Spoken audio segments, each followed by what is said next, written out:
Raindrops fell steadily on the hospital windows, each one sliding down like an unnamed tear. Inside the fourth-floor corridor, the sharp scent of disinfectant mingled with the dampness from the storm engulfing the city. Thunder rumbled in the distance like an angry whisper from the sky. Emma Carter pulled her thin sweater tighter around her shoulders, the sound of her old sneakers squeaking on the polished tile floor. She stopped in front of the nurse's desk, where the fluorescent light made her face appear paler than usual. "Where is the head nurse?" Emma asked, her voice soft yet clear, her dark brown eyes skimming over the papers on the desk. "She's checking on a patient in Zone B." A young nurse replied, her hair tied up high without lifting her gaze from the computer screen. "You're in charge of room 204 tonight, right, William Hayes?" "Nothing special." "He doesn't speak, doesn't move, doesn't respond. Vitals are stable, but..." She paused and shrugged. "He seems like he's gone somewhere, like he's not really here anymore." Emma nodded, her lips pressed tight. She had become accustomed to descriptions like this, patients trapped in their own bodies, where time seemed to stand still. But there was something in the nurse's tone, the calm indifference that made her shiver. She pushed the medical cart forward, the sound of the wheels rolling in rhythm with the rain outside. Room 204 was at the end of the corridor, its heavy wooden door slightly ajar. Emma stopped and took a deep breath before pushing the door open. The room was darker than she had expected, with only a faint glow from the nightlight and the flickering light from the heart rate monitor. William Hayes lay on the bed near the window, his face tilted slightly to one side as if gazing out at the rain. But his eyes, wide open and vacant, were looking at nothing. Not the ceiling, not the window, just a blank void. He was an elderly man, probably in his late 70s or early 80s, with thick gray hair disheveled across his forehead. Deep wrinkles ran from his temples down to his chin, as if time had carved stories on him that no one remembered anymore. Emma stood still, gripping the cart tightly. There was something about him that made her linger longer than necessary. Perhaps it was the stillness. Not the hospital's usual stillness, but a deeper kind, like an unfinished song. She was 24, petite, with light brown hair tied up high, her bright eyes carrying a sadness that was hard to hide. 2 years ago, Emma didn't belong here. She belonged on small stages in smoky jazz bars, where the yellow lights would shine on her hair like a halo. Her voice, soft, warm, yet powerful, once silenced the clinking of glasses and hushed the murmurs of conversation. But that was another life now confined to memory, like a child's toy packed away in a box. Now here she was, in a light blue uniform, pushing a medical cart, checking charts, and tending to strangers she wasn't sure even knew she existed. She walked over to William's bed and placed her hand on his. His skin was cold thin like paper, with blue veins visible tracing tiny paths leading to a place no one could find. "You probably can't hear me," she whispered, her voice trembling slightly. "But I used to sing back then. My father said singing helps people feel less lonely." She paused, looking at his motionless face. No blink, no movement. Only the steady beep from the heart monitor, like the heartbeat of the room itself. Emma pulled a chair closer and sat down, her hands clasped tightly on her lap. She didn't know why she was talking to him, but something about his silence made her want to break it. She inhaled deeply then, as if prompted by a distant memory, she began to sing. "Smile, though your heart is aching." Her voice was small, slightly shaky, but warm, like a small flame on a winter night. The notes drifted out gently, filling the room, blending with the sound of the rain outside. "Smile even though it's breaking." She sang slowly, each word like a comfort sent to a place unseen. Her eyes blurred not from sadness, but from the memory of her father, who once sat beside her listening to her sing this song during the days he was bedridden before she never had the chance to say goodbye. Outside the door, a figure stopped. Nathan Hayes, 33 years old, stood still in the hallway, holding a folder of hospital papers. He wore an expensive black suit, his dark brown hair neatly cut, but his gray eyes carried a coldness, as if he had learned to lock away all emotions. Nathan hadn't planned to stay long. He had come only to sign paperwork, check the bills, things he did from afar via email over the phone to avoid facing his father. But then he heard the song. Not loud, not grand, but like an invisible thread pulling him to stop. He leaned in, peering through the narrow crack in the door. The girl in the room, small, with her brown hair tied up high, her hands tightly clasped, was singing for his father as though he were still there, still worthy of being heard. Nathan swallowed his throat dry.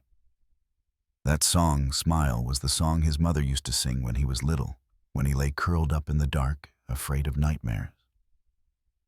His father, William, had once played it on the violin, just once before his final tour. It was a memory Nathan had buried long ago, along with the years of anger and silence between him and his father. He stood there motionless, not daring to enter. The girl's voice wasn't perfect, but it was painfully real, as though she wasn't singing for his father, but for him, for the parts of him he had long refused to look at. Emma continued to sing, her eyes closed, unaware that a pair of eyes were watching her from the hallway. You'll find that life is still worthwhile if you just smile. The final note hung in the air before fading into silence. The room returned to its stillness, deeper now, as if the song had absorbed all sound. Emma opened her eyes, looking down at William. No movement, no sign. She smiled softly, gently, holding his hand, then stood up and left the room. Nathan stepped back, melting into the shadow of the hallway as the door opened. The sound of Emma's footsteps faded away. He stood there for another minute, his heart beating louder than he wanted to admit. Then he pushed the door open and stepped into room 204. His father still lay there, motionless, his eyes open but empty. But the room no longer felt as cold as before. Something was different, lighter, warmer, as if the girl's song had left an indelible mark. Nathan pulled up a chair and sat down, staring at the man he had once loved, once hated, and now didn't know how to feel about. I don't know who she is, he whispered, his voice hoarse. But she sees something in Dad that I gave up on a long time ago. The rain continued to fall, tapping rhythmically on the window, as if playing along with an unfinished song. And for the first time in years, Nathan didn't leave. He sat there in the dark, listening to his father's heartbeat and the echoes of the song still lingering somewhere in the air. The question hung in the air. Who was the girl, and why did her voice have the power to stir a man who had locked his heart away? The rain had stopped, but the air in the hospital still carried a damp, musty smell, as if the storm had left a piece of its memory on the white walls. Emma Carter pushed the medical cart down the hallway, her gaze briefly scanning the closed rooms where other patients were immersed in their sleep or their own stillness. Tonight she felt different. Not because of the work, the long night shifts had become routine, but because of the song she had sung for William Hayes. Smile. That song, like a forgotten door, had opened a small corner of her soul, a place where she had once hidden her dreams. Emma stopped in front of a vending machine, the faint blue light from the screen casting a glow on her face, highlighting the dark circles under her eyes. She pressed the button, and a can of soda rolled out with a dry clink. She opened the tab, but didn't drink immediately, just holding the cold can in her hand, feeling the chill seeping through her skin. In her mind, images flickered, not of the hospital, not of William, but of nights spent at Moonlit Haven, the old jazz bar on the corner of a bustling street. 2 years ago, Emma was a 22-year-old girl standing on a small stage, the golden light shining on her light brown hair. The crowd and the barmen in rumpled shirts, couples whispering over wine glasses, would fall silent as soon as she began to sing. Her voice wasn't as powerful as the divas on the radio, but it had its own pull, like a whisper telling stories that everyone wanted to hear. She loved those moments, when every gaze was on her, when she felt like the center of a tiny world full of music. Then James showed up. He was older than her, nearly 30, with a confident smile and a way of speaking that made her believe he understood her better than she understood herself. James called himself a manager, promising big gigs, recording deals, a bright future. Emma, naive and full of hope, gave him everything, her love, her trust, and even the savings she had earned from those late-night performances. One evening, she returned to her small apartment, only to find it empty. No suitcase, no note, just an empty shelf where her guitar once sat. Her bank account was empty. James had vanished, taking her dream with him. Emma took a sip of soda, the bittersweet taste sliding down her throat. She didn't sing anymore. She didn't stand on stage. The medical job had started as a temporary escape. A neighbor working in recruitment had helped her land a position at the hospital. But weeks turned into months, and now she was part of this place, blending into the rhythm of night shifts and patients like William Hayes. She didn't talk about her past, and no one asked.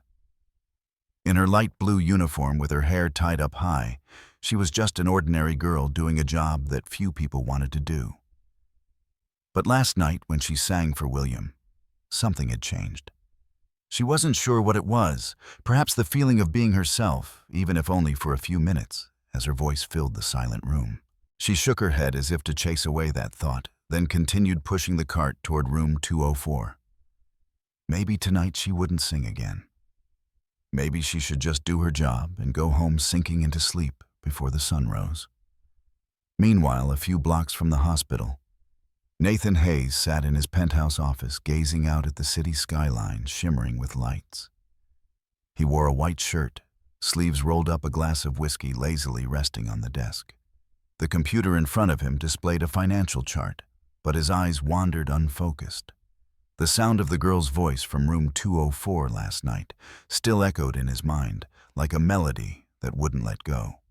Nathan, 33, was the kind of man people looked at and saw success. CEO of an up-and-coming tech company, he owned a luxurious apartment, bespoke suits, and a schedule packed months in advance.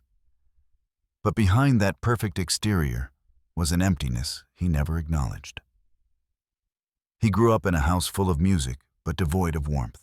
His father, William Hayes, had been a famous violinist touring the world from Paris to Tokyo.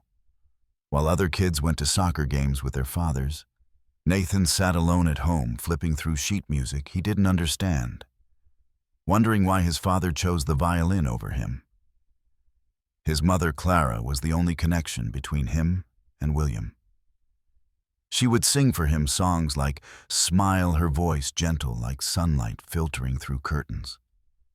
She once said, "Your father loves you, he just doesn't know how to show it."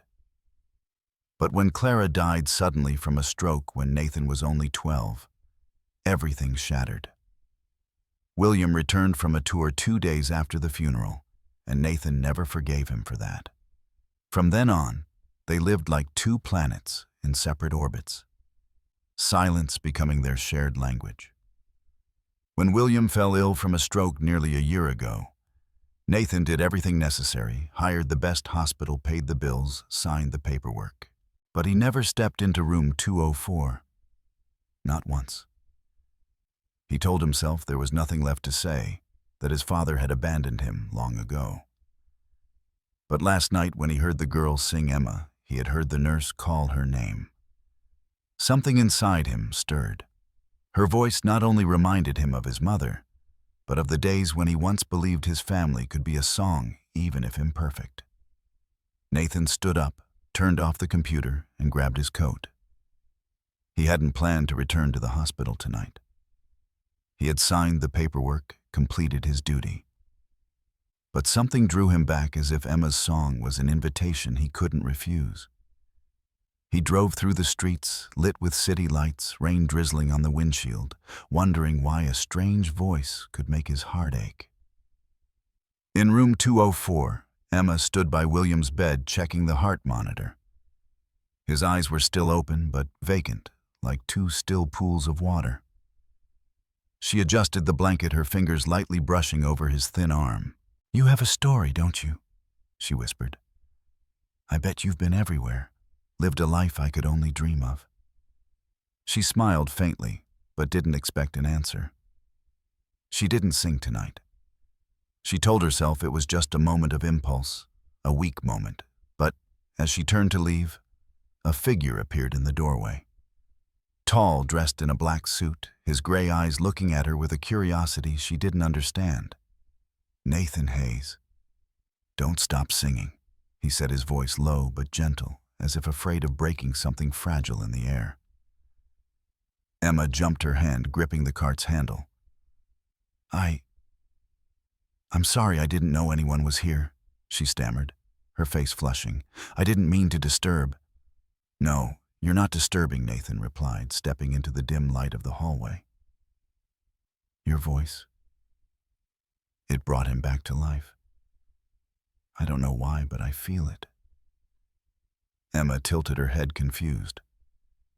"I'm not sure he can hear. He doesn't react." Nathan looked into the room where his father lay motionless. "Maybe he hears more than we think." He turned back to look at her, his gaze softening as if searching for something in her. "I'm Nathan. Nathan Hayes." Emma blinked, recognizing the name. The nurses had whispered about him, the millionaire son of William, wealthy, powerful, but as cold as ice.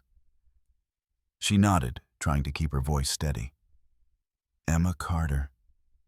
It's nice to meet you." They stood there in the quiet hallway, the distant hum of machines filling the silence. There was something in Nathan's eyes, a sudden sincerity that made Emma feel as though he wasn't just talking about his father. "I heard you sing last night," he said, his voice lower now. "Smile. It was special." Emma smiled, but the smile was guarded. "It's just an old song. I used to sing a lot back then." Nathan tilted his head as if wanting to ask more, but he stopped himself. "You did something for him. And maybe for me too." Emma didn't know how to respond. His words, sincere but vague, made her feel like she had just touched a secret she wasn't ready to explore. She just nodded, then turned away, leaving Nathan standing alone in the hallway, his gaze still following her, as if she were the key to a door he had locked long ago. The faint light from the hospital hallway lamps cast Emma Carter's shadow long across the tiled floor, as if it were trying to stretch beyond her invisible boundaries. Tonight she stood before room 204, gripping the medical cart tightly, her heart heavy with uncertainty. Nathan Hayes' words from a few nights ago still echoed in her mind. "Don't stop singing. It brings him back to life." She wasn't sure if it was true or just the hope of a son clinging to his father. But there was something in Nathan's eyes, a sincerity he couldn't hide, that made her unable to dismiss it. Emma pushed open the door, stepping into the room. William Hayes still lay there motionless, his eyes open, yet vacant, like two windows looking out over an abandoned house. She checked the heart monitor, adjusted the pillow, and then, like an unresistible habit, she sat down in the chair beside the bed. She wasn't planning to sing. Not tonight. But as she looked at William's weathered face, the lines telling the story of a life filled with music and loss, a familiar urge stirred inside her. Moon River, wider than a mile. Her voice was soft, almost a whisper, but each note was clear like pebbles sparkling on the surface of water. She sang slowly, letting each word drift into the air as if they could touch the place where William had lost his way. She didn't know Nathan was standing outside the door, his hands in his coat pockets, his head slightly tilted, listening to every note as if they were medicine for a wound he had never acknowledged. Nathan didn't know why he kept returning to the hospital. He had told himself he just needed to check on things, sign some paperwork, and leave. But each night after leaving the office, he found himself driving through the wet streets, the neon lights reflecting off the windshield, heading to room 204. He didn't go inside, not wanting to face his father, the man who had left him in the lonely years of his childhood. But Emma's song, like a light in the darkness, pulled him back. He stood outside the door, far enough away not to be noticed, but close enough to hear every word. Her voice wasn't perfect, not the kind of polished studio voice, but raw, real, like a story told through music. He wondered who she was, why she sang for a stranger as if he were her entire world. And he wondered why each time he heard her sing, his heart felt like it was melting piece by piece. That night after Emma finished Moon River, she stood up gently, smoothed the blanket over William, and left the room. Nathan stepped back, but not quickly enough. Emma paused when she saw him, her dark brown eyes wide with surprise. "You're here again," she said, her voice a mix of astonishment and hesitation. Nathan shrugged, trying to appear nonchalant, but the corner of his mouth curved slightly. "I have a habit of showing up where no one expects me." Emma chuckled softly, a sound light and genuine. "I didn't think I sang loud enough to bring anyone all the way here." "Not because it's loud," Nathan replied, his gaze lingering on her longer than he intended. "But because it's real. It reminds me of my mother." Emma tilted her head, saying nothing, but her eyes encouraged him to continue. Nathan took a deep breath, as if crossing a line he had built long ago. "She used to sing Smile to me when I was little. My father. He played the violin, but he was never home. My mother was the one who held everything together until she died." Emma nodded slowly, as if she understood even without speaking it out loud. "I'm sorry," she said simply. "Losing someone you love is never easy." Nathan looked at her, and for the first time in many years, he didn't feel the need to hide. "You did something for my father," he said. "I don't know what it was, but I want to try. I want to learn a song, the one you sang for him. To say goodbye, maybe." Emma blinked, surprised. "You want me to teach you to sing?" "What's so strange about that?" Nathan smiled, a rare smile that lit up his normally cold face. "You did something with him. Maybe I need that too." Emma looked at him, then at room 204, where William lay silently. She smiled a smile both warm and challenging. "All right then. But I warn you in advance, I'm a tough teacher." Nathan grinned wider, a sound unexpected, as if he were surprised by himself. "I think I can handle it." The singing lessons began on Tuesday evenings in the hospital's common room, a small corner with dusty bookshelves and an old piano, its keys yellowed with time. Emma and Nathan sat on a worn fabric-covered bench, the light from the fluorescent lamps making the room seem warmer than it actually was. Emma started with Smile, the song she had sung the first night. She sang a few lines, her voice soft but sure, then stopped and looked at Nathan. "Try it," she said, tapping her fingers lightly on her knee to keep the rhythm. Nathan cleared his throat, looking awkward like a student called to the front of the class. "Smile though your heart is aching." His voice cracked a little hoarse, but there was a sincerity that made Emma burst into a soft laugh. "Not bad," she said, trying to keep her voice serious. "But you have to sing from your chest, not your throat. Try again, and don't slouch."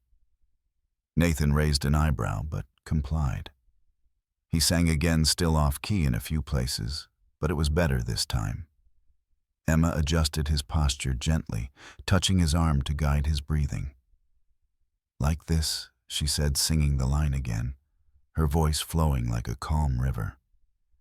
They continued like this week after week, Tuesday and Thursday evenings, becoming an unspoken ritual. Nathan, usually dressed in expensive suits, started bringing homemade meals, hot chicken soup, a plate of lasagna steaming on the table, and once a pumpkin risotto that Emma had mentioned casually in a conversation. "How did you know I liked this?" she asked, eyes wide as they sat eating in the common room.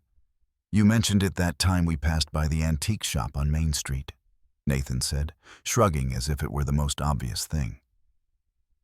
I noticed the little details. Emma felt a warmth spread through her chest, but she quickly extinguished it. She had once believed in sweet words, had once given her heart to a man who knew how to say the right things. She didn't want to make that mistake again. But Nathan wasn't like James. He didn't promise grand dreams. He just showed up night after night with a quiet sincerity she couldn't ignore. One evening, after an especially long lesson, Nathan appeared with a large box wrapped in brown paper and set it down on the floor of the common room with a soft thud. What's this? Emma asked, raising an eyebrow, still holding her music sheets. Nathan opened the box, revealing a vintage microphone, silver and shiny, with a large round mesh reminiscent of the 1950s. Emma gasped, her hand reaching for it, as though it were a precious artifact. I saw you looking at something like this the time we passed by the antique shop, he said. You didn't say anything but your eyes. They said enough. Emma swallowed, her throat tightening. Nathan, I can't accept this. You already have, he said gently but firmly. And not just for you, for us, to sing together. Emma looked at him, her heart pounding harder than she wanted. There was something in the way he said us, as if they had become part of each other, without anyone realizing. A few weeks later, Emma decided to do something she had never dared to think about: organize a small concert for the hospital patients. Not a big performance, just an afternoon with music, to bring a little joy to those who had grown too accustomed to silence. She invited Nathan to join, and though hesitant, he agreed. The concert took place in the common room, with patients sitting in wheelchairs and folding chairs, nurses standing behind, and a few family members scattered in the crowd. Emma wore a simple navy dress, her hair down for the first time in months. Nathan, with an old guitar borrowed from a nurse, stood beside her, a sheet of lyrics tucked into his back pocket. They started with You Are My Sunshine. Emma's voice bright and warm, blending with Nathan's deep, slightly off-key voice. The crowd clapped along, smiles blossoming on the weathered faces. When they moved into Smile, the room seemed to hold its breath. Emma's voice soared. Nathan harmonized, imperfect, but full of emotion. As the final note rang out, an elderly woman in the crowd wiped away tears, whispering to the person next to her, That girl sings like she knows what our hearts are thinking. After the performance, as people began to leave, Nathan took Emma's hand, pulling her close. You know, he said, his voice low enough for only her to hear, your voice didn't just reach my father. It reached me too. Emma looked at him, her breath catching for a moment. There was something in his eyes, an undeniable sincerity that made her feel as if she were standing at a crossroads. But just as she was about to say something, a nurse ran up, her voice hurried. Emma, Mr. Nathan, something's happened. Mr. Hayes. He just moved. Emma Carter's heart pounded in her chest, as if trying to break through the steady rhythm of the hospital monitors. The nurse Sarah's words still rang in her ears, sharp and unbelievable. Mr. Hayes. He just moved, and I swear I heard him say something. Your name, Nathan. Emma looked at Nathan, his eyes wide, reflecting the fluorescent light of the hallway. His face, usually cold and controlled, now revealed a mixture of hope and fear, as if he were standing before a door he wasn't sure he wanted to open. What did he say? Nathan asked, his voice hoarse, as if he didn't dare to believe it. Sarah, still out of breath, repeated, Your name. Nathan. Clear as day. I was checking the machines, and he moved his finger, then whispered your name. A jolt ran through Emma. Without thinking, she grabbed Nathan's hand and pulled him toward room 204. Come on, she said, her voice trembling but firm. You need to see him. Nathan hesitated, his feet seemingly glued to the floor. He had avoided entering this room for nearly a year, leaving everything to the nurses, the paperwork, and the phone calls from a distance. But now, with Sarah's words and Emma's urgent gaze, he had no reason to stay away any longer. He nodded, took a deep breath, and followed her. Room 204 was quieter than ever, but this silence carried a different weight. William Hayes lay on the bed, his eyes still open, but something had changed, a faint spark, like a flicker of light in an abandoned house. Emma stood at the corner of the room, hands tightly clasped, while Nathan approached his father. He pulled a chair up to the bedside, sat down, and looked at the face of the man he had once loved, once hated, and now didn't know how to feel about. "Dad?" Nathan whispered, his voice faltering. "I'm here." No immediate response. The heart monitor still beeped steadily like a drum beat that never stopped. Nathan lowered his head, gripping the arm of the chair as though trying to hold back a wave of emotions. Emma stood still, her heart tightening. She wanted to say something to comfort him, but she knew this was Nathan's moment with his father. Then, like a small miracle, William's finger moved slightly. A tiny motion, barely noticeable, but enough to make Nathan look up quickly. "Dad?" He called again, his voice trembling. William's dry, cracked lips moved, and a faint sound escaped, almost inaudible. "Nah. Than." Emma covered her mouth, tears welling up. Nathan took his father's hand, his fingers shaking as they touched the fragile skin. "I'm here, Dad," he said, his voice choked. "I'm not going anywhere." William didn't speak again, but his eyes, though tired, seemed to focus more, as though he was trying to find his son in the darkness. Emma stepped back, giving them space. She walked into the hallway, leaned against the wall, and let the tears fall silently. There was something in this moment, the return of William, even if just a glimmer of hope, that made her feel as though her music, the songs she sang in the dark, had truly worked a miracle. But even in this joy, a cold wind was blowing through Emma and Nathan's lives. The next morning, in a small cafe near the hospital, Nathan sat across from Emma, a cold cup of black coffee in front of him. His eyes were heavy, as if he were carrying the weight of the world on his shoulders. "There's something I need to tell you," he began, his voice low and hesitant. "I've received a job offer in Switzerland. A big contract leading a merger. It could last 3 years or more." Emma felt her heart drop, but she kept the smile on her face, though it was fragile like a dry leaf. "Switzerland," she repeated, as if trying to make sense of the word. "Sounds wonderful, Nathan. Really, you deserve it." Nathan looked at her, searching for a sign. Anger, sadness, or anything other than the calm she was showing. "I haven't said yes," he said, his voice lower. Emma took a sip of her coffee, her hand tightening around the mug. "But you should," she replied, her voice light but firm. "It's your dream, right? Things like this, they don't come around a second time." Nathan shook his head, his gaze seeming to try and hold her back. "What about us?"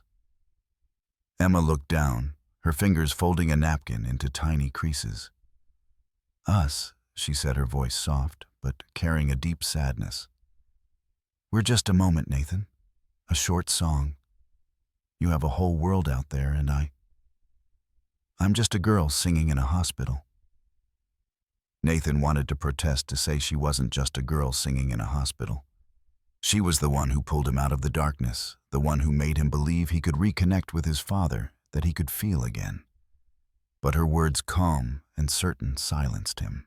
She stood up, offering a sad smile, and left the cafe, leaving Nathan with his cold coffee and a question, without words: was he truly ready to let her go? The next morning, Nathan stood in his penthouse apartment, gazing out at the city skyline.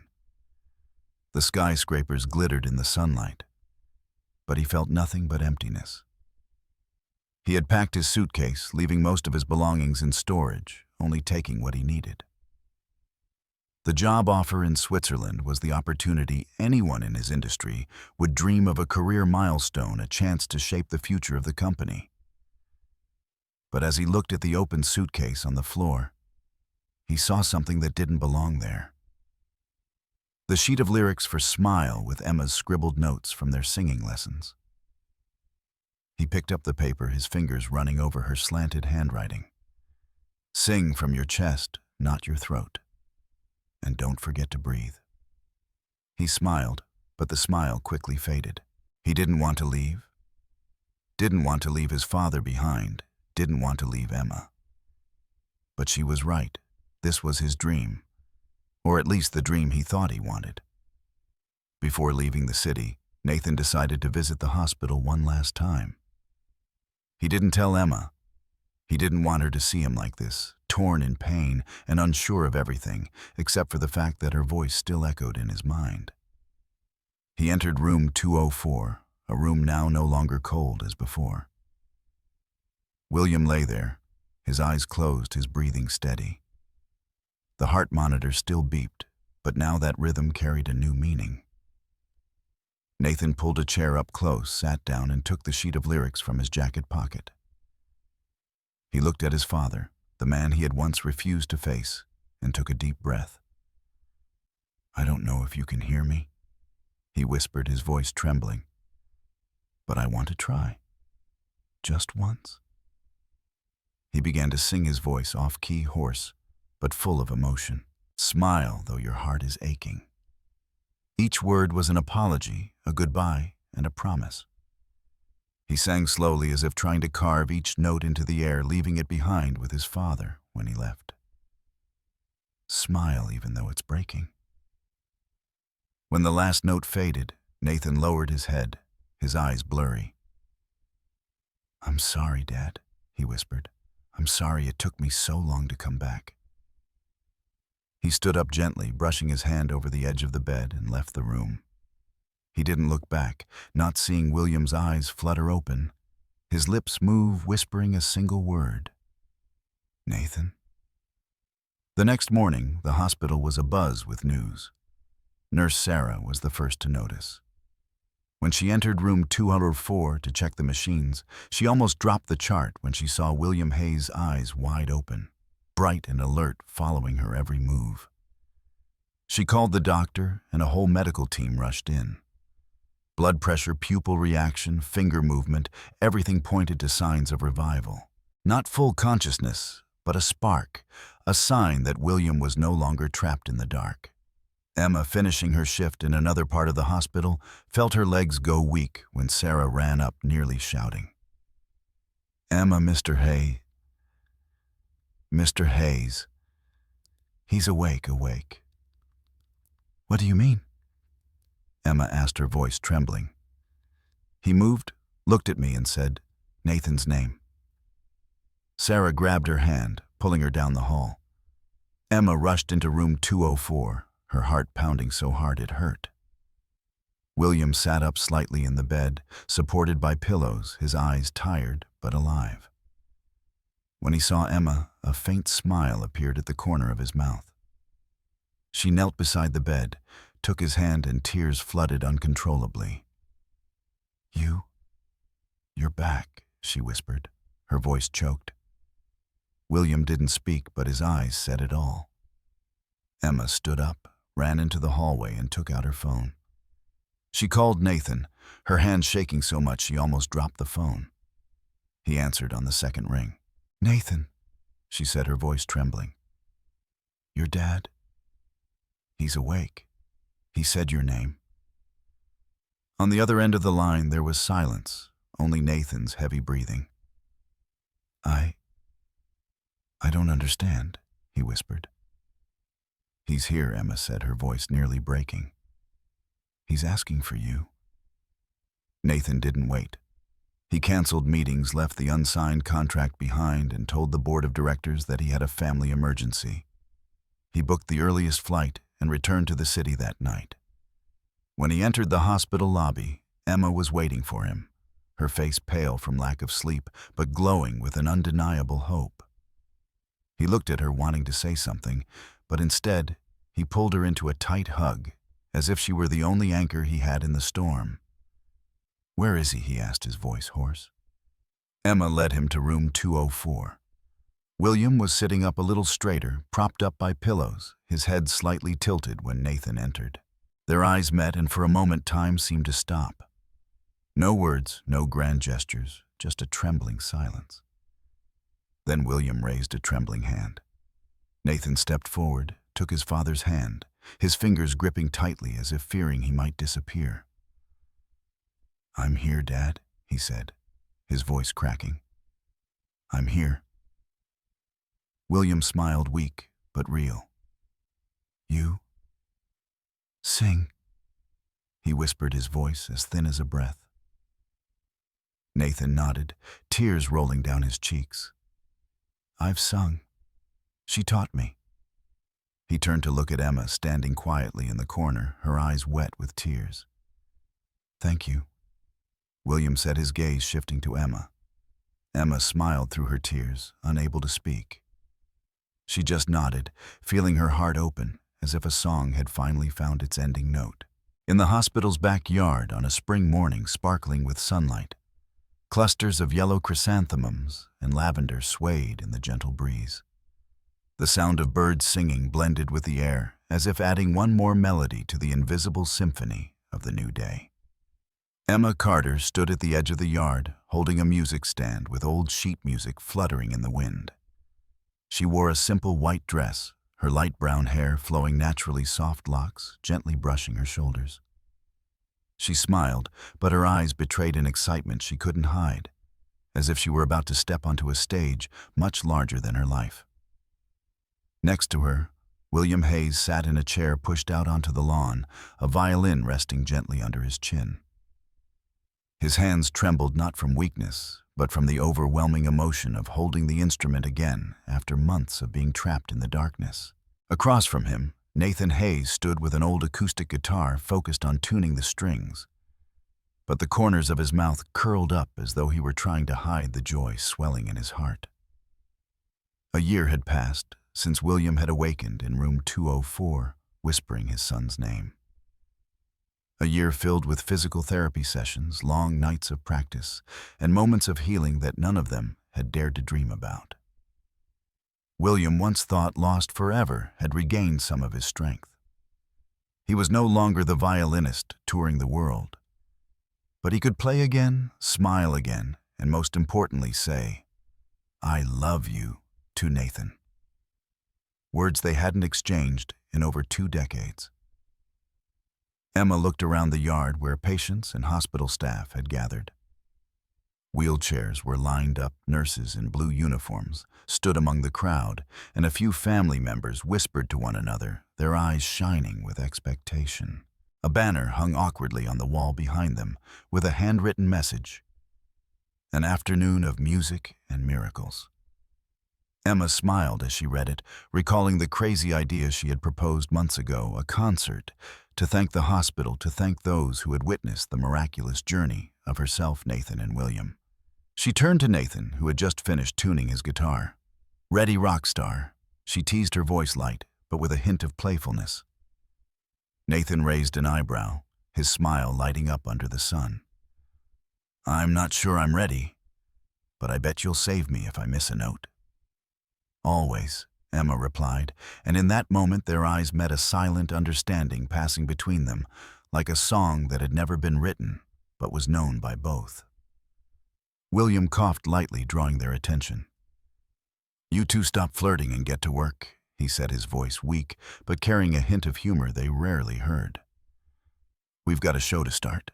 Emma laughed and Nathan shook his head, but neither of them could hide their joy. They stepped up to the stage, a cleared patch of land decorated with paper flowers and a few folding chairs. Emma stood before the vintage microphone Nathan had given her, the silver glinting in the sunlight. William raised his violin, and Nathan strummed a few chords on his guitar. The crowd fell silent, waiting. They began with Smile, the song that had started it all. William's violin, slower than in his prime, sounded smooth and emotional, like a story told in sound. Emma's voice soared stronger than ever, as if she had found herself in every note. Nathan harmonized his voice, deep and rough, but full of sincerity, like a steady heartbeat next to Emma's melody. As the last note faded, the crowd clapped, not loudly, as in a grand concert, but softly with emotion. An elderly man in a wheelchair wiped away a tear, whispering to the nurse beside him, "I haven't heard a song as beautiful as that in years." A young woman, a family member of a patient, stood and clapped louder, a radiant smile on her face. But the performance wasn't over. Emma stepped forward, about to thank everyone and leave the stage. But Nathan took her hand, holding her back. "Wait," he said, his voice low but firm. He put down his guitar, pulled a small velvet box from his coat pocket. The crowd fell silent, as if their breath had stopped. Emma looked at him, her eyes wide, her heart racing. "Nathan, what are you doing?" she whispered, but her voice betrayed her excitement. Nathan knelt, opened the box to reveal a simple gold ring with a sparkling sapphire. "Emma," he began, his voice slightly shaky but clear, as if he had rehearsed this moment 100 times in his mind. "I used to think I didn't know what love was. I built walls so high that even I forgot what I was trying to hide. But then you came with your voice, with the way you cared for my father, with the way you made everything brighter." Tears rolled down Emma's cheeks, but she didn't look away from him. The crowd whispered, some wiping their eyes, but no one dared to break the moment. "You don't need a stage or lights," Nathan continued. "You are the light, and you've lit up the darkest corners of my life. I need nothing more than to be with you, sing with you, live with you. Emma Carter. Will you marry me?" Emma covered her mouth, tears flowing more freely, but she smiled, a smile as bright as the spring sun. "Yes," she whispered, then louder. "Yes, of course, yes." The crowd erupted in applause and quiet cheers. Nathan stood up, slid the ring onto Emma's finger, and pulled her into a tight hug as if he were afraid she would vanish. From his chair, William slowly stood up, refusing help from a nurse. He took a few shaky but determined steps and grasped Emma and Nathan's hands. He said nothing, but tears rolled down his face, and in that handshake the three of them felt something sacred, a family built from songs and wounds that had healed. An hour later, as the crowd dispersed, Emma and Nathan sat on a bench in the hospital yard, hand in hand. William had been taken back to his room to rest, but not before he whispered to Emma, "You've given me back my son. And me too." Emma rested her head on Nathan's shoulder, feeling his warmth through his thin shirt. "You know," she said, her voice light as a melody, "I never thought I would find this. A home, a family through songs in the dark." Nathan kissed her forehead, his voice warm. "You didn't just bring back my father. You brought me back. And I promise, Emma, I'll never let you sing alone again." In the months that followed, music became an inseparable part of the hospital. Emma began teaching music therapy classes, singing lullabies for dementia patients, playing gentle melodies for those in need of comfort. She didn't return to the jazz bars, but she found a new stage, the hospital rooms where her voice became medicine for lost souls. Nathan turned down the job in Switzerland, choosing to work remotely, focusing on projects that allowed him to stay close to his father and Emma. He still wore expensive suits, still answered business calls, but his life no longer belonged to boardrooms or numbers. It belonged to Emma, to William, to the small but real moments. William, though never again the famous violinist of his past, found joy in playing music. He taught Nathan simple chords on the guitar, and sometimes on quiet afternoons, the three of them played music together in the hospital yard, the violin blending with Emma's voice and Nathan's guitar. One afternoon, as a golden sunlight streamed through the trees. Emma stood before the music stand singing, "What a Wonderful World," her voice clear and full of hope. Nathan stood beside her, strumming his guitar, his eyes never leaving her. William, sitting nearby, smiled the violin, resting gently on his lap. When the song ended, an elderly patient, Mrs. Helen, who had cried during the first concert, took Emma's hand. "Dear," she said, her voice trembling, "you've given us a gift. Not just music, but hope." Emma smiled, tears sparkling in her eyes. "No, Mrs. Helen," she replied. "We've all given each other hope." As the sun set, Emma and Nathan stood together, looking out over the hospital yard, now aglow with newly planted flowers. They didn't need words to understand that they had found each other. Found a home, not in a place, but in the people willing to sing your name when you forget the words. And in the twilight, William's violin played softly, a reminder that music, love, and small miracles would always find their way back.